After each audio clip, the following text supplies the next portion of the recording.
Welcome to our channel spiritual talks. మొదటిగా పుట్టింది అమృతం. అమృత మహాకరతం గురించి మనందరికీ తెలిసిందే. అందరూ కూడా ఈ దేవతలు దానవులు అందరూ కూడా ఈ క్షీరసాగమతం చేయడానికి కారణం ఆ అమృత కలసమే. అమృతం చక్కగా అన్ని ఈ 13 పుట్టిన తర్వాత చివరిలో పుట్టిందే ఆ 14వ బంగారు మణి అమృత కలసం. ఈ అమృత కలసం కోసం దేవదానులు చక్కగా ఆ క్షీరసాగరం మదించిన తర్వాత అమృతం అనేది కూడా లభించింది.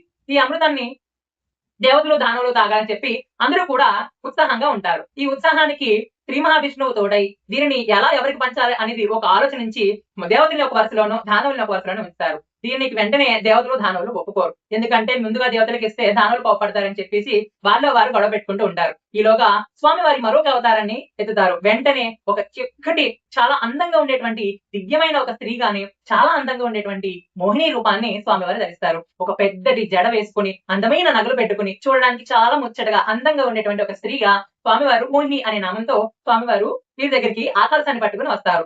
ఈసారి మోహిని దేవి కూడా చక్కగా దేవతలను ఒక పక్క దానవుల్ని ఒక పక్క నించబెట్టి వారందరికీ ముందుగా దేవతలందరికీ కూడా ఈ అమృత కలశంలోని అమృతాన్ని చక్కగా పోస్తూ ఉంటుంది. ఈ కలశంలోంచి తాగుతున్నప్పుడే చివరిగా ఒక దేవత వేషంలో వచ్చేటువంటి రాహువు దేవత వేషంలో వచ్చి వారి దగ్గర ఉన్నటువంటి అమృతాన్ని తాగేస్తాడు. ఈ విషయం అగ్నిదేవుడి చేత విష్ణుమూర్తి తెలుసుకుని వెంటనే తన సుదర్శన చక్రంతో రాహు తల నరికేస్తారు. అప్పుడే రాహు కేతు అనే రెండుగా విభజించి మనకి రాహుకేతువులు అయ్యాయి. ఇది చక్కటి క్షీరసాగర మదం యొక్క కథ. ఇంకా ఏమైనా